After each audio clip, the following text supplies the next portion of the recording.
Consumption also has to be on the basis of people's expectations of earning more, and I think that will come hopefully from some of the other things that they've done in terms of ease of doing business, etc. That will again release some more money into the market. What are some of the other things that you find interesting in this budget, from the issues that we talked in the lead up to the speech?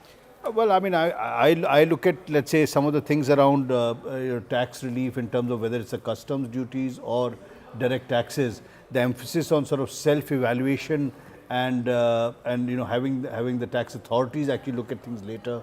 That has improved. I think there were a couple of places where some of the approvals around import duties are being reduced for things that are required in the economy. I think that's going to change things.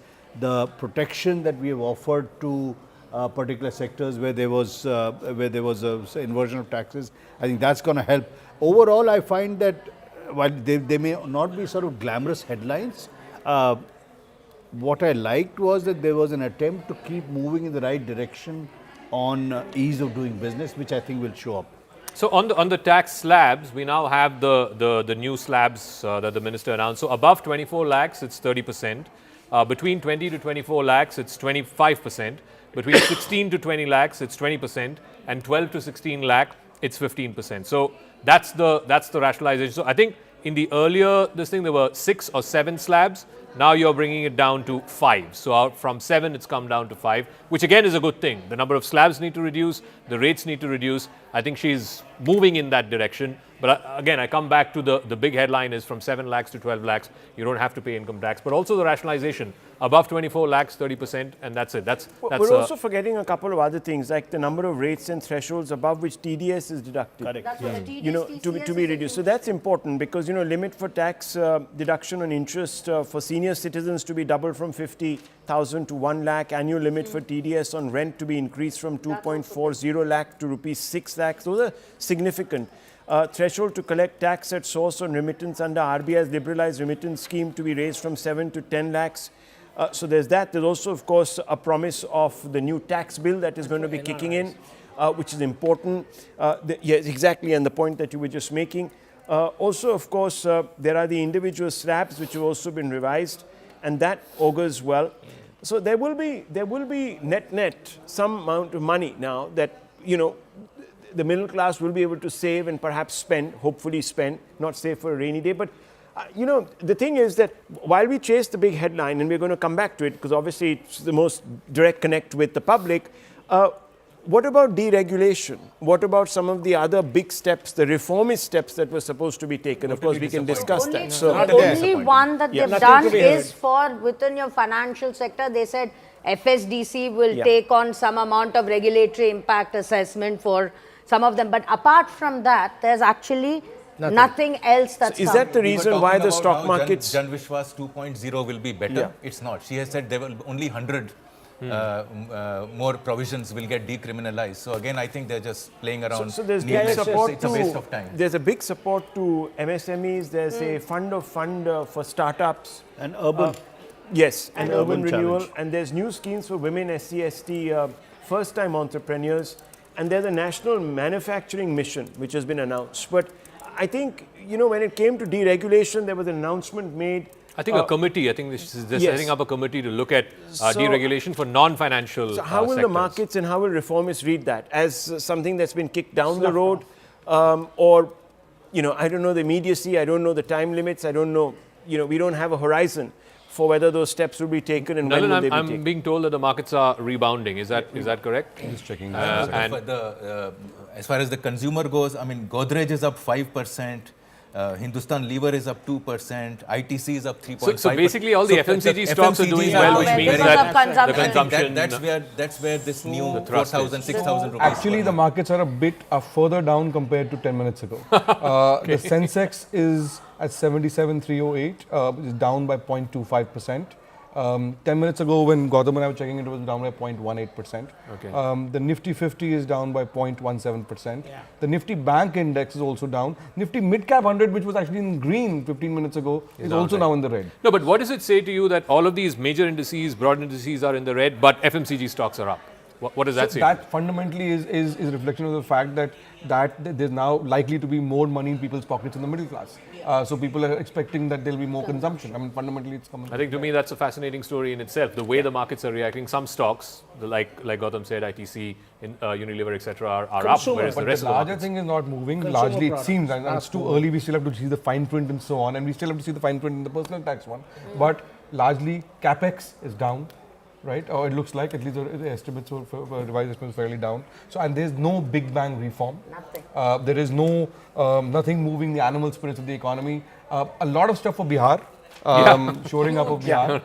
That's the point. Makhana Commission. Makhana, then your Makhana, Udan Airport. yes, That Udan also, airports and Udan as well. Bihar was mentioned about 3 or 4 times, I think, if I'm not mistaken, and that sort of is It political was, signaling. it was spread across multiple things, Yeah, wide yeah. breadth of Bihar. That's right. Interestingly, very little of Andhra, but Andhra's got a lot of stuff just before the budget. That's so. right. So Also, Andhra doesn't have elections this year. Yeah, Bihar does. exactly. I think So there you I go. think that makes a No, big no, difference. there is this central KYC. No mention No of mention of disinvestment at all. disinvestment. Okay. There is a central KYC that she has announced, Which- and, which and, has and I been think the- that's going to be a one-time big problem by all of us who will have to do this KYC. But I hope after this, there will be no more further KYC. But except The this other- has been But there will be in the periodic pipeline for a while. but Periodic. I believe there will be nominal. Periodic updates. So But- just to so throw it out once- there, once- how close are we to the EAC's vision and his recommendation?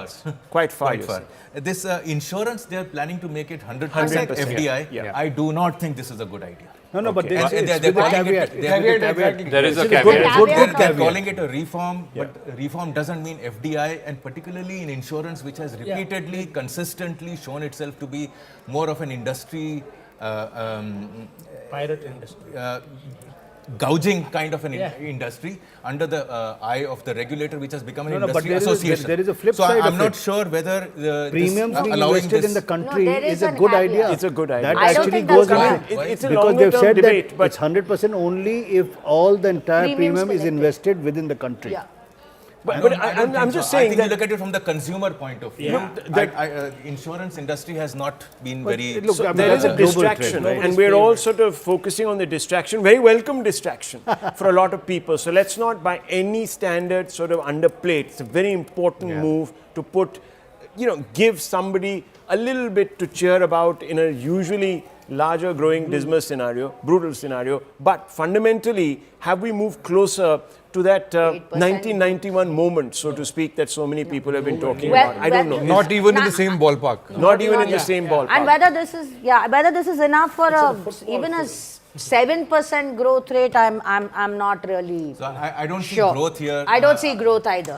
Yes, middle class and all paisa mill, yeah. good luck to them, and may they be happy and all of that. But the growth is missing from this budget. I You said don't growth, see it growth, yet. growth. You Yeah. said if this is not going to be a reform budget, it's not going to be a budget at Well, all. all of you said tax cuts, and she's delivered the tax cuts. So that's one thing you've got to give credit to And the finance something minister That for. credit is given. Now let's move forward, and what that is credit next? is there. No, but can I also do a round the table on the stuff that's expected to become more expensive and the stuff that's expected May I to give a become quick cheaper? Yeah, update, quick. Zaka? We've been talking about the stock market. In the last 5 minutes, it's falling further. Further down. It's now down by about 0.4%. And you reckon it's largely the capex thing. Also, there was expectation about rationalization of STCG, LTCG, the STT. So all of that. Did you hear anything from in the budget on that? I didn't Okay, hear so anything. maybe I it's could have because of that missed as it, well. but fundamentally, this is reflecting the fact that there is no big bang wow thing for investors. There's no for wow investors. factor in the Apart budget. from the more money in the middle class pockets. No, so I was also curious to know about this whole incentives for electric vehicles. I think she's reducing the customs duty on lithium-ion batteries, and therefore that will give a fillip to electric vehicles. Is there anything else that you reckon might become cheaper because of some of the reduction in customs duty? I think some drugs, some 30-odd drugs. So that was interesting. From a healthcare point of view, I think a lot of the drugs are moving to zero duty or low duty. Plus, I noticed the entire thing of opening cancer centers across various district hospitals, which I think is fantastic. The other important point is the momentum in rural India.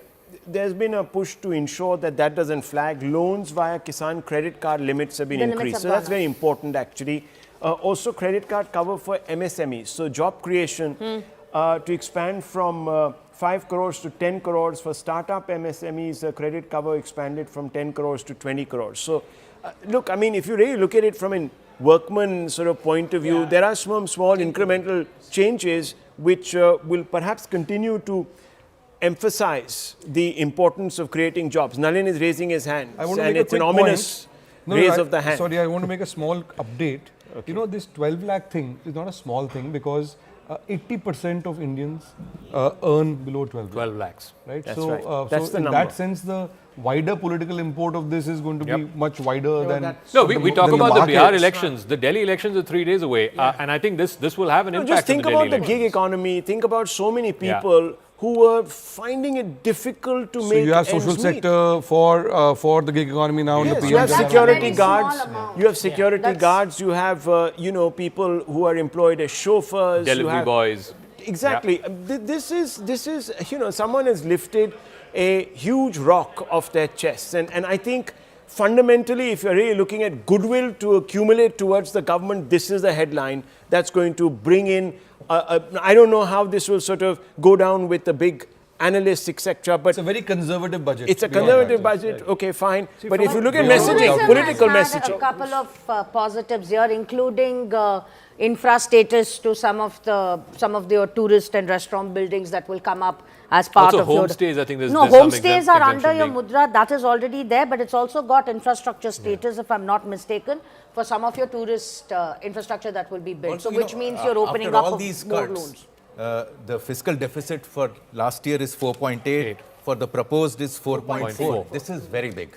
And therefore, she's continuing on the fiscal glide Yeah. path. But is that towards necessarily, I mean, just to play devil's advocate just here, a macro. is that a just good thing? Yeah, it's a good thing. Because I actually think if you look at where the markets are, for instance, and I'm not necessarily invested in it. you should be. No, I don't have the money. But He spent it all on an election. so if you look at it, let's say if you're walking in a long walkway of reform, right? What we have got is we've got now a nice carpet which is more comfortable to walk on. What we needed was a travelator to push things along. And I think that's that travelator impetus that is required, even if it means going from to 5 on the deficit. I think is worth it because we need that to push the economy to those higher growth levels. But if there is no growth, then it's good to have a low fiscal at least. But it's No, but you know, otherwise you lose on I two agree points. with Gautam's point. Had she not stuck to 4.8, the markets right now they're 200 down. They would have been 500 down. So I think to that extent, yes, I think it's important to stick to the fiscal glide path. But again, coming back to the whole thing about the big complaint against the Modi government over the last 2-3 budgets was what's in it for the middle class. Now the middle class can't No, complain. I think that has been That has been firmly taken care of. established. That's been That has established. been established for the next 2 budgets. I think she can exhale. There was- but these other parts, As the There can growth, we all. Interesting thing on your agri, and it was said kind of in the passing where the Dhanna Dhanya Yeah. Yojana, which is supposed to be a result of convergence of various agricultural schemes that exist. That's what she said, and it was said quietly in the passing when she announced. But that will be interesting to see whether this adds more or whether they are actually going to consolidate existing schemes and allocations and put it I here. also have a question on the new income tax bill that's going to be brought in next week. So what may that mean for the old tax regime, the new tax regime? By the way, all these slabs that we've announced, the change of rates, the change of slabs are for the new tax regime. So again, the government is pushing people to the new tax regime, incentivizing them to move to the new tax regime. I just want to quickly go through some of the things that could get cheaper potentially. Cancer drugs, she did mention that in the budget speech. EV batteries, so that could lead to electric vehicles becoming cheaper. Mobile phones, again, that's something that a lot of our consumer base uses. Frozen fish paste, if anybody's interested in that. Leather products. Something that is expected to become costlier is flat screen TVs. So please don't move away from CNN News 18, but flat screen TVs are expected to be slightly more expensive. But I think, so when the new income tax bill is presented next week, are we then going to see an end or a timeline to an end to the old regime? I think so. I hope so. I hope so, and I Yeah. think so. But I don't know. Some people are addicted to The deductions. deductions. But I think Nirupama made an interesting point. If you actually now look at from these new slabs and new rates, even if you have a housing loan, even if you claim ATC deductions, you might end up paying more tax in the old regime than in the new regime. Oh, that's a calculation that needs to be done. I don't know if people will take the trouble. They'll just say, But simple is always better, and even these slabs are one too many, I would say. There are We 5 need to slabs go now. back to Five slabs. a You need 3 to slab go down. structure, make it simple, make it No, but clean. slowly in time, because I think this is also a way to compensate for, I mean, to minimize the 1 lakh crore already that's being revenue that's being yeah, so foregone, you need to adjust for that. So maybe rationalization will happen maybe in the next 2 years till people, and once maybe more people shift on to the new scheme, then you'll have scale and volume as well. All right, Sunil Alagh is also there. Sorry, Sunil, we couldn't come to you. I mean, this is why you should be here in the studio, you know. It's out of mind, out of sight, out of mind, as they say. But Sunil, your first thoughts on the budget. So my first thoughts are on the budget is, look, 75% is supposed to relate to a year. 25% is supposed to relate to the strategy and everything else. Everything that she's announced is 5 years from today, 5 years from next 5 years, we're going to spend. It's the current budget is very, very important. What she has done, the plus points are, of course, what you'll have all discussed is the tax which has gone. But then she's added that, look, this does not include, various taxes on your, what does it say? That it says that 12 lakhs to 7 lakhs, when your fine print comes out, you are not including what you made on certain items like gains. Like she just said, like gains. So we have to wait and see how much of that 12 lakhs you can keep to yourself. But it will help consumption. It will help inflation, which is there. And therefore, what is one point which you all have missed out on tourism? Tourism is very, very important for me because she's laid out a plan for 5 years. But look, for 1 year itself, you cannot lose focus. Don't go into 50 areas where India is large enough. Go into only 5 areas, which you must do this year. And those will create jobs, those who will create impulses, because nobody's talked about tourism. I am talking about tourism itself. Next 5 years, look, the Prime Minister is hung up on the poor. There's no question on it. Because he's done enough for the agriculture, and somebody talked about growth. They've given 4 areas, 4 engines of growth, which she's concentrating on. Now that might be an area which we need to discuss further. And tourism is very, very important because it creates jobs, it gives income, and we've got 50 areas in India. I didn't know we had 50 areas. So what is the plus point is the income tax, what she's done. But all the surcharges, we have no idea till the fine print comes out. I've been watching Yes Minister and Yes Prime Minister. It's finally, 25 years ago that film came out. And BBC produced it. But it's still there because ultimately when you see the fine print, the bureaucrats will finally have their say. They will put in an extra comma where they will control, they will do anything. But 12 lakhs is the only point where they've increased. I just want to add this. So what does this zero tax up to 12 lakhs actually mean for you? How much money do you get in your pocket? So we now have the budget document. So up to a person having an income with income up to 12 lakhs will get a benefit of 80,000. Person having an income of 16 lakhs will get a benefit of 50,000. Person having an income of 18 lakhs will get a benefit of 70,000. Person having an income of 20 lakhs will get a benefit of 90,000. Person having an income of 25 lakhs will get a benefit of 1 lakh 10, and anyone above 50 lakhs will also get 1 lakh 10. So this is what it boils down to. This is the brass tacks of how much money you will save with this, the minimum slab going from 7 lakhs to 12 lakhs. Look, I mean, those are significant numbers. Yeah. Let's, as I said, if the government was hoping for goodwill to accrue to it, it is going to get a lot of goodwill, willy-nilly, from this particular move. Now, if you're looking at people who study the economy, from their point of view, this would be an underwhelming budget. So I'm looking at you, and I'm asking you, therefore, is that the reason why we are seeing this sort of flatlining, or maybe even, I don't know the exact position right now, of the Sensex, and what do you think we've missed out on, and is this the path to 7.6+%, 7.8+% So we missed nothing. Okay. But we missed an opportunity to bring growth into the country. Yeah. Just as a small aside, the first part of part 2 was tariff, etc. Where I think she's already talking to Donald Trump. The presence of Donald Trump is already there. How do you say that? Why so? All these tariff lines being cut, reduction of customs duty.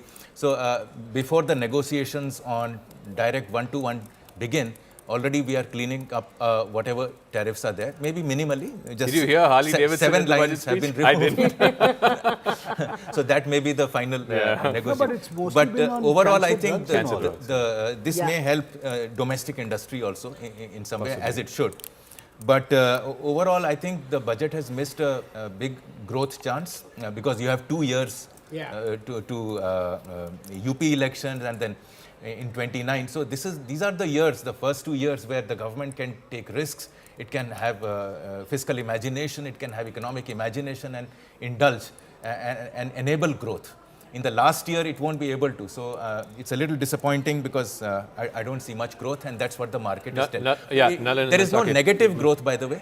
So the markets are telling that it's flat. It's flat. So it's a yawn for them.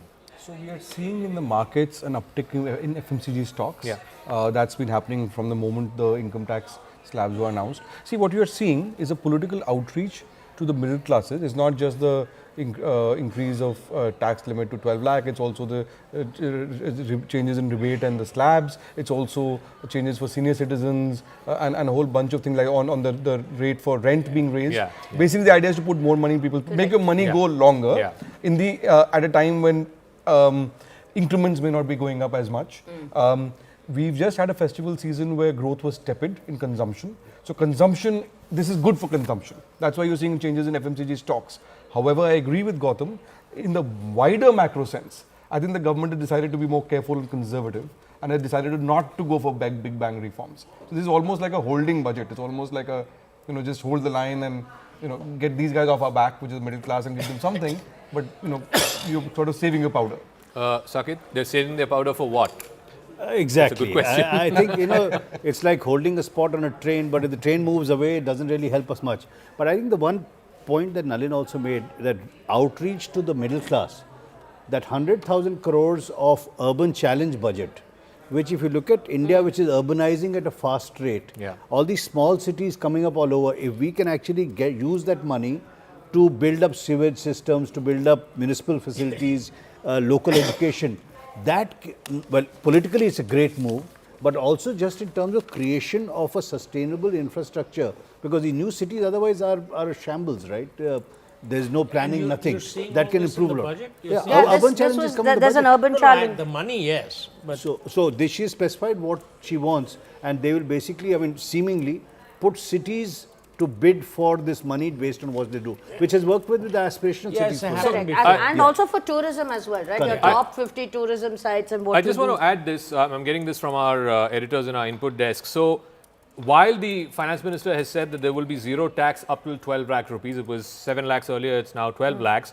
There are still rates that are being put. So, 8 to 12 lakh rupees, for example, is 10% tax. So, basically, the clarification is that zero tax up until 12 lakhs because you can claim rebate under 87A.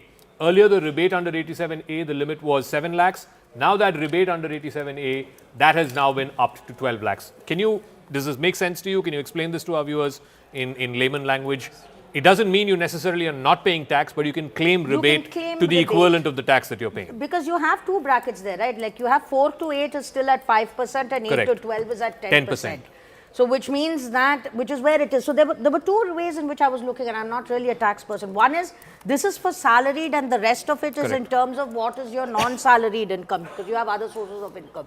So either whether this applies to the other sources of income, which is not salaried income, or whether under that it is just a question of how much you can take as rebate or what would eventually end up as exemptions or whatever it is. Like pretty much like your old regime then kind of bleeding into your new regime. And also this is only applicable for the new regime. It is not applicable for the old regime. So again, and also for the higher tax slabs, we've given enough congratulations for the middle class.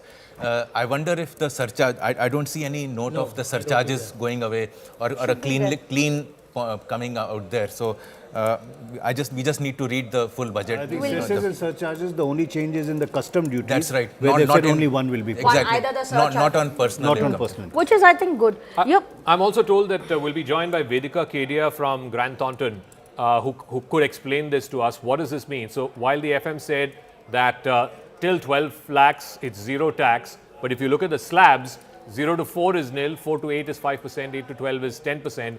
What that means is whatever tax you're paying up till 12 lakhs, you can claim the exact same amount as a rebate. So net, you will pay zero tax to the government. So that's the clarification that's come in from. It's only a technicality. I mean, the fact is, the headline is that up till 12 lakhs, you are exempted. Now, the mechanism is obviously one that is enabling you to remain on the books as a taxpayer, because that allows for accountability and assessment, and also, of course, back of the envelope calculations on just how many people are paying taxes in this country, etc., etc. But fundamentally, it is a bonanza, and it is something that middle class India is going to appreciate. And I can tell you that the mood might even be changing as quick as the next week, where there's going to be the first barometer really of whether there has been a connect on this on the ground. So I don't really anticipate that being a problem. I'm sort of more focusing right now, and of course we must get into this story because this is the one with direct connect to the public. Viewers, yeah. But I really want to know the long-term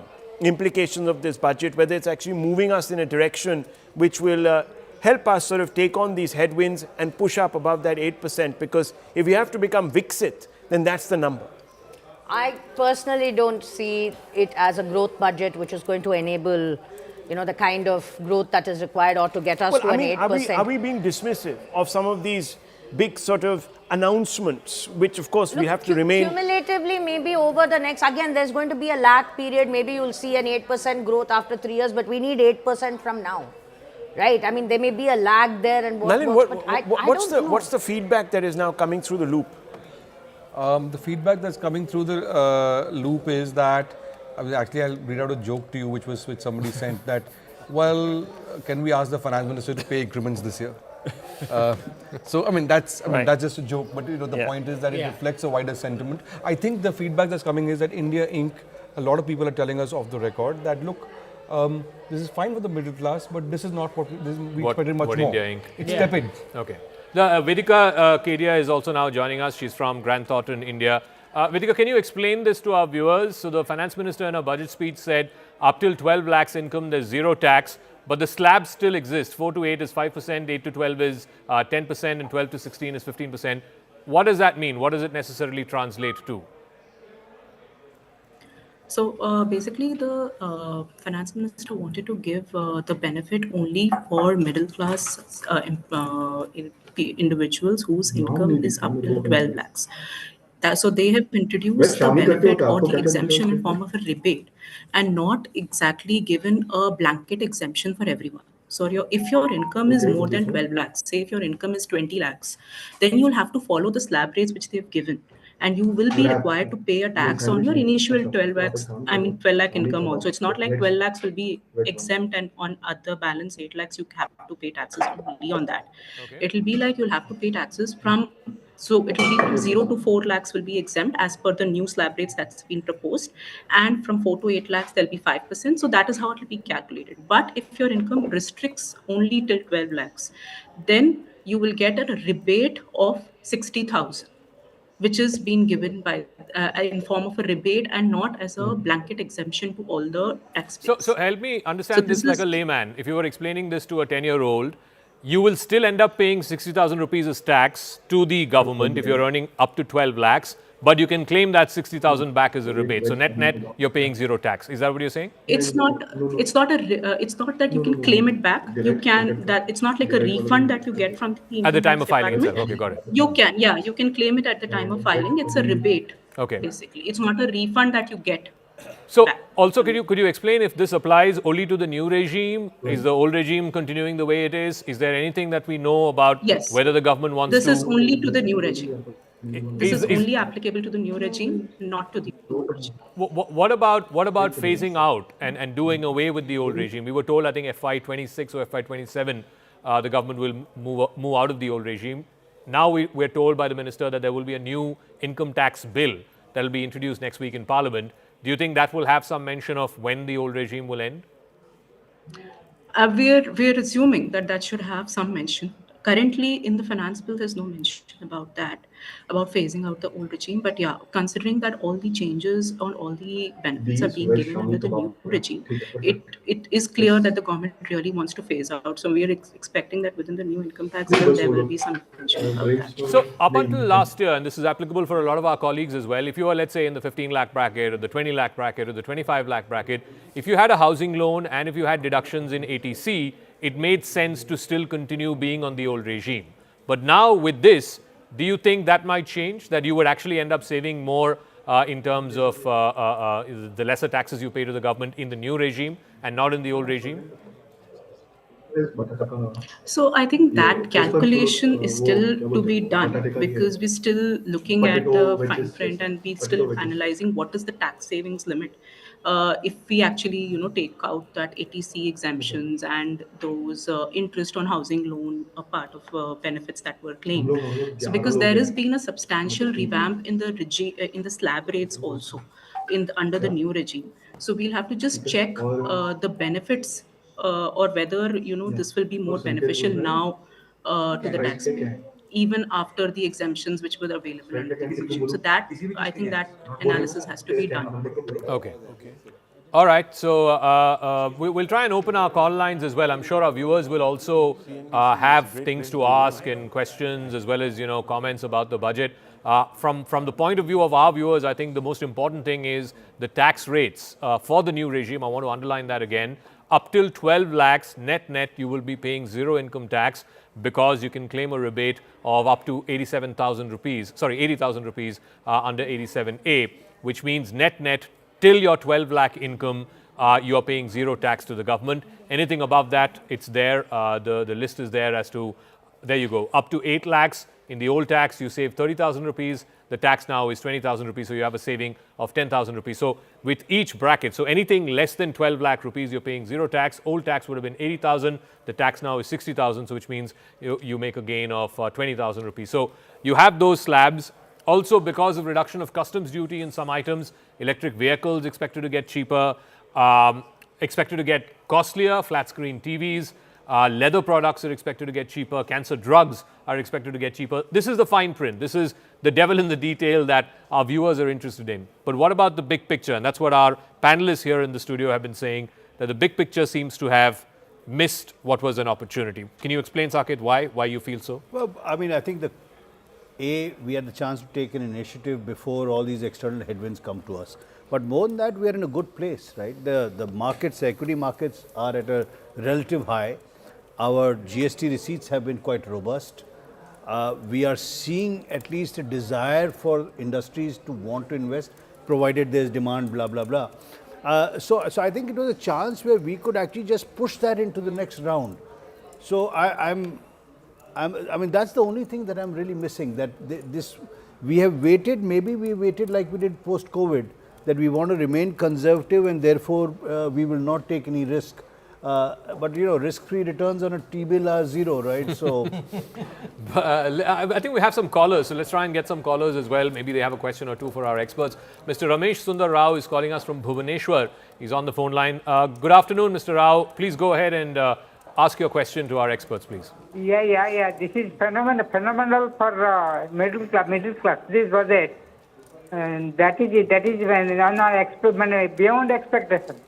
Beyond expectations for the middle class. Thank you very much, Mr. Rao. I think, Rahul, that speaks to the point that you were trying to make. As I told you, I mean, this is going to be the standard response. And I'm sort of going through a lot of commentary on Twitter also on the back of tweets that have been put out by PIB India, etc., announcing this or amplifying the announcement made by the finance minister. And there's a whole stack of goodwill that is flowing towards the government. In fact, let me give you some hard data, and this is interesting. I've just been able to sort of get my hands on this.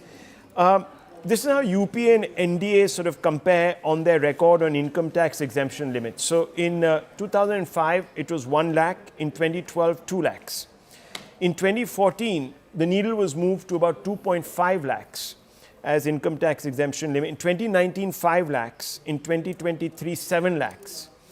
And 2025, it's now 12 lakhs. So you can see that the common perception that Modi hasn't sort of done enough for the middle class is somewhere checked by this data. The graphic on screen. There you go. So that's what I'm saying. So if you really look at that, that shows that, look, he hasn't been quite as blindsided to middle class concerns as the narrative seems to sort of, suggest. Mr. Rakesh Nangia is also here. Mr. Nangia, what do you make of this announcement that up to 12 lakhs income, there's zero income tax?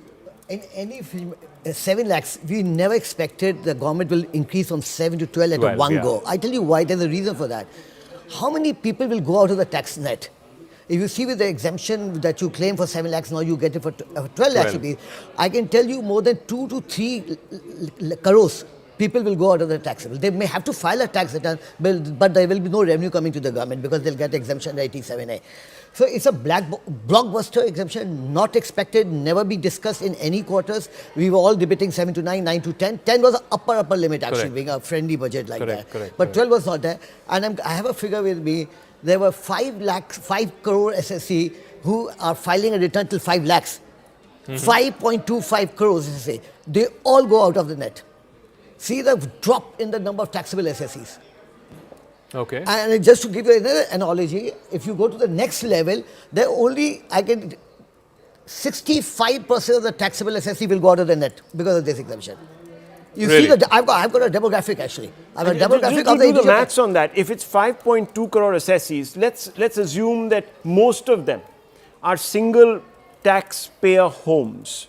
Just do the math on that. Look at the number of people that actually benefit. That goes up to about 15 to 20 crores. That's a huge number. I have got an exact figure now with me. 5.25 crore returns were filed under 5 lakhs. They all go out of the net. See that? Then for 5 to 10 crore, 1.5 crores. And from 10 to 1 crore, there were 1 crore. So only 2.5 crore will survive. 2/3 of the people will go out of the net. Okay. So, the government always have been fighting in the past. We want more SSCs. We don't want to have 2% of the population. From 6.65, you have come down to 3 today. Okay, we've got a couple of callers. Let's see what their questions are. Mr. Saurav Jorhat is calling. Sorry, Mr. Saurav is calling us from Jorhat. Yes, Mr. Saurav, go ahead. Okay, I want to know, is there any provision for the northeastern states in this current budget? Is there any? Sorry, say that again. Is there any? Is there any provision for the northeastern states? For the northeast? Okay, all right. Thank you for your question. Prithvi is calling us from Guntur in Andhra Pradesh. Mr. Prithvi, go ahead. Yeah, I have an opinion that this new tax regime is not a big relief, as government charging indirect tax much than before, like popcorn tax. Okay, all right. Thank you very much. Again, this is a direct tax versus indirect tax thing that's been there. But of course, indirect tax is in the purview of the GST Council. But having said that, this whole thing about putting more money in the hands of the middle class, that was a big talking point ahead of the budget. You think the finance minister has delivered on that front? I think done more than that than anybody expected. Anybody talked, any media talked, any quarter got. None of people talked about 12 lakhs rupees. And this is like a big, I normally go, less this, have anybody ever said in any forum, no one ever said it 12 lakhs. All right.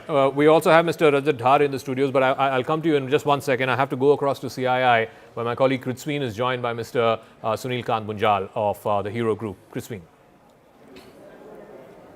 Oh yes, you've already given us the introduction, Zaka. But straight to Mr. Munjal. Mr. Munjal, what's been the big takeaway for you? Everybody's talking about the 12 lakh for the middle class, so it's certainly a big boost, but that kept aside. So, if I look at this budget, and you can actually break it up into different components, and of course, as you said, the important announcement for individuals for across the country is the big tax break. But it's also interesting that she covered a very wide spectrum, all the way from agriculture to research, to innovation, to deep tech, to clean tech manufacturing, to export support, to MSMEs, to the fund of funds for startups. But if I look at it from industry point of view, there were 3 or 4 very important announcements which came in there. One, of course, is the financial support, the guarantee support for small industry. In addition to that, increasing the pace of M&A, setting up empowered group to look at all non-financial rules and regulations in the country. We've been talking about this for 20 plus years now. I think this is a very, very welcome step. Somehow it's missed most people's attention. I'm not hearing any noise about this. I think it's critical because so far, for the last 50 years, we've tried to simplify our regulations. We've only tinkered with regulations, many of them which are over 100 years old, and they have no relevance in today's world. So doing this de novo, I think, is a fantastic move. Of course, we wait to see the direct tax proposal, which will come in the next few days. And from what she said, that also should be a welcome shift because she said they will be simpler, straightforward, easier to understand, easier to implement, and at least half the size of the current act that we have. I also like that we focused on things like nutrition. We focused on things like education, creating more capacity in the technical institutes, creating more capacity in the medical schools. So overall, a fund for a deep tech fund, I think overall as a nation, to help us equip ourselves better in a world which is very nervous. We don't know where it will go. Countries are pulling apart with the new US administration making announcements of likely tariffs and likely new trade deals. We don't quite know where that is. So all the more reason that our focus on building our own capabilities should get top priority. And I think that's what she's done. The only thing which I found missing compared to the normal budgets was she did not announce a single number for the overall infra spend that the government will do. Of course, it's scattered in many different departments. So one will have to look at the details of the budget. And I haven't yet read the fine print.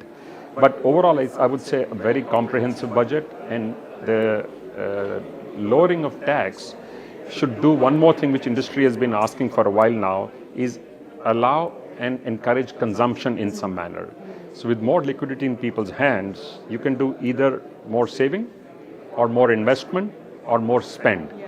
And each of them actually does good. So as consumption goes up with the higher availability of liquidity, the need to build more capacity, therefore the private capex cycle should kick in, and therefore more job creation. Very interesting you spoke of infrastructure because Mr. Chatterjee here just a short while ago went through the fine print and said that for a change there's no spending on that front. So that's something that everybody is going to read into very carefully. But the overall sentiment, Zaka, here at CII has been it's a positive, feel-good budget and has not left anyone disappointed. Back to you. All right, thanks very much, Kritzmeen. I want to go across straight to Mr. Ajay Singh, Chairman and Managing Director of SpiceJet. Mr. Singh, top of the budget document for as far as aviation is concerned. So 2-3 things. Revision of the Udan scheme, which was highly beneficial over the last 10 years. There's talk about expanding the Patna airport. There's a new greenfield airport that's being proposed in, I think, Betia, if I'm not wrong. What are your first thoughts, particularly when it comes to the aviation field that the Budget 2025 has?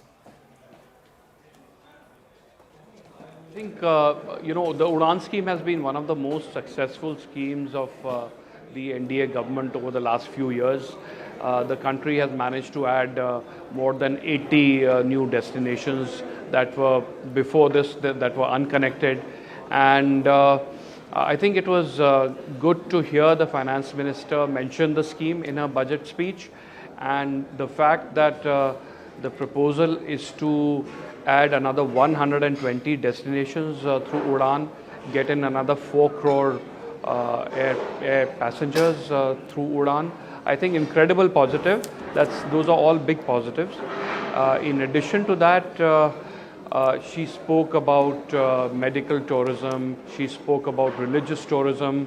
The fact that they will take the 50 top tourism destinations in the country and develop those 50 tourism destinations in collaboration with the private sector and the state governments. I think those are all big positives. I think it's important that the government of India is recognizing the contribution of air connectivity, of tourism, and I think all those are big positives for the tourism and the aviation sector. Well, Mr. Singh, just looking beyond the tourism and the aviation industry for just a few moments, this is Rahul Shivshankar. Good afternoon. The tax exemptions that have been now handed out by this government, which will benefit quite a few people, somebody has thrown up a number to say around 5 crore people. Will that also help boosting consumption, in your opinion? For sure, for sure. I think it's a big move. To move from 7 lakhs to 12 lakhs is a big move. And the sheer numbers of people impacted with this, clearly the idea is to put more money in the pockets of people and to boost consumer spending. And that should benefit all sectors, including the aviation and tourism sector. So big positive. But you know, one thing that was really interesting to me was her announcement that the income tax bill will be introduced next year. And the way this whole thing is going. Firstly, the fact that, you know, this bill was only announced in July of last year, and for them to be able to introduce it so soon is an incredible achievement. And I fully expect that this bill will be far smaller, and she said that it will be half the size of the previous bill. But not only will it be half the size of the previous bill, I expect that the bill will also be much simpler. And that should lead to significantly reduced complexity and litigation. I think one of the things that bedevils this country is the over-regulation. Is one of the things that's a big problem right now is this over-regulation and complexity and litigation that results from the complexity and regulation. So if we can reduce that, all steps that can be taken for that are welcome, and these look like they are big steps. To you know, rethink regulation, all of them in one shot through a committee. I hope that this committee does good work, and we are finally able to address this bugbear of over-regulation that bedevils this country at this time. But there seems to be optimism that all this can happen. All right, Mr. Singh, we'll leave it at that. Thank you very much for joining us with your thoughts and perspective on Ms. Nirmala Sitharaman's budget, the 8th consecutive budget that she's presented. Rajat is here in our studios. Rajat, you've been shaking your head. I think the markets are down. Why are we having, you know, some optimism? You heard optimism from CII, optimism from Mr. Singh, but you and the markets don't seem to agree. Yeah, thanks. And why I'm shaking my head is that retailers finally have given a big thumbs down to Nirmala Sitharaman. I am from the money market. What I know and believe is the markets discounts everything. So they have hugely discounted what Nirmala Sitharaman today has come out on the table. So first point primarily is when they say ki middle class, where they are looking at middle class, where the middle class starts at. If you see just 2 days back, there was a huge debate going on LinkedIn. Somebody was saying the middle class starts at 1 crore or at 10 crore. So now here, when we say the retailer, if you just see the demographics of the retailers that are there, they are given a huge thumb down. Why I am saying this, when I left my home for the studio, we were plus 200 points up. When I got seated here and listened to these discussions over here, it is again mid-cap down by 800 points. Now, when we say that Viksit Bharat, you cannot have a Viksit Bharat by just doling out exemptions which are not even meeting the inflationary rate of increase in expenses, cost, inflation over the years, when around 30%, 35% of the middle class exposure goes to payment of the EMIs. And you are not negating that. Real estate itself has increased, residential properties have increased by around 21% CAGR over the last 3 years. So the property which was a 1 crore is now 2 crore, and they are paying nearly double the EMIs, and that EMIs have not been addressed as a part of the exemption here. Okay, that's one particular way of looking at it. Let's go straight across to Amitabh Kant. Thank you for joining us in our studios, Mr. Kant, this afternoon. This is Rahul Shivshankar, with me, Zaka Jacob. Very quickly, coming across to you, there are two aspects to this budget. The first, of course, is the immediate impact which is being felt by the middle class. I'd like you to sort of comment on that. Is that enough? Does it go far enough? Will it do what many people are hoping it will do, which is to boost consumption? That's one. And the other aspect is, have we got lost in the headline, and therefore we are not concentrating on the larger picture? Is this a budget therefore for growth that will take us beyond 8%? So Rahul, first and foremost, this budget, the attempt has been to provide a fillip to demand, push consumption in a big way, and give away about 1 lakh of crores of direct taxes, so that there's greater purchasing power in the hands of the middle class.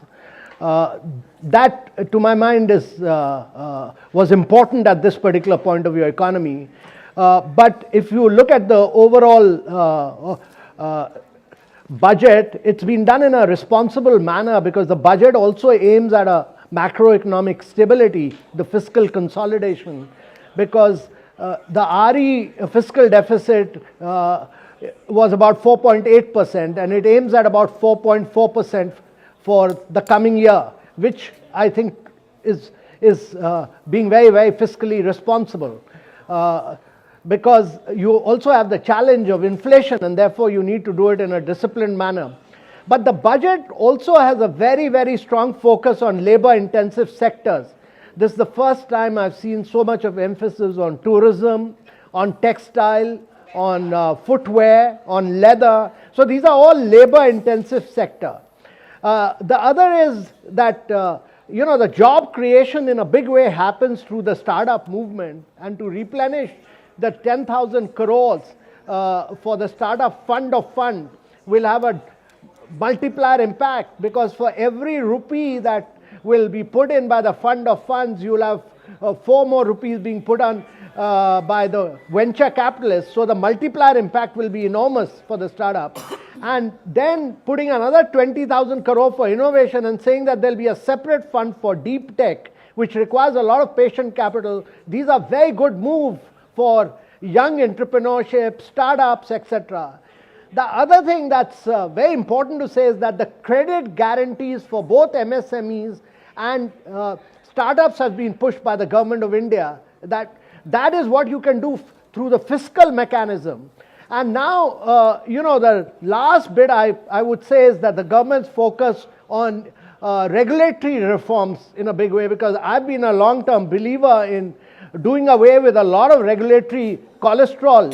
So this focus on saying that we'll scrap rules, regulation, procedures, 1 year time we'll do this, that to my mind is a very good move. And lastly, I would say making the focus emphasis on clean tech and nuclear energy are very good moves, because we import enormous amount of solar energy, solar equipments, we do that in electric vehicle, we do that for